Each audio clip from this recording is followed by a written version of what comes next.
Here we're going to try to find the minimum or the maximum value of each of these quadratic functions or these parabolas, right? So when you think about that conceptually, this parabola right here, it will open up because that 4/3 right there is positive. So that means that there's only going to be a lowest point of this parabola. There will be no highest point, so there's no maximum value. So if I want to find the minimum value of that, I just want to find the height of it, which is really corresponding to the y value of it.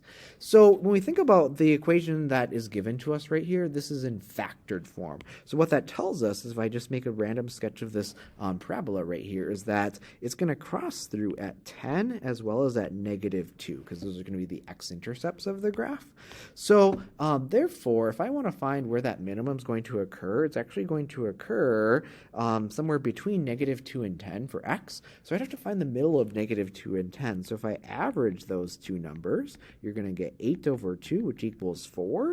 So the vertex is going to happen at 4 something, and then you'll just need to plug in the 4 into the equation. So y is going to equal 4/3, and then 4 minus 10, and 4 plus 2.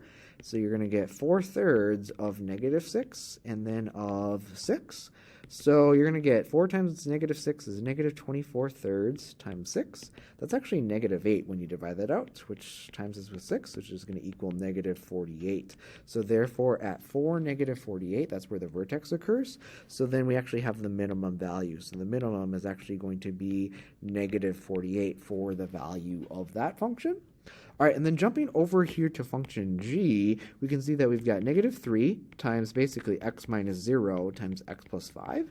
So again, it's another parabola, but this time it's going to cross through 0, and it's going to cross through -5 for its x-intercepts. And then also, because this right here is negative, the parabola is going to open downwards, which means it's going to have a maximum point, but not have a minimum point at all.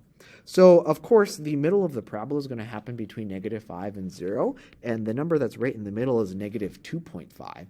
And then if I want to find the y value, I can plug in -2.5 into the equation. So if you did -3 times -2.5, and then -2.5 plus 5 in the other parentheses, it'll be basically -3 times -2.5 times 2.5. So that's going to equal 18.75 for the y value then. So that's where the vertex is. So then we know that this has a maximum value, and the maximum value of that quadratic function is going to be 18.75.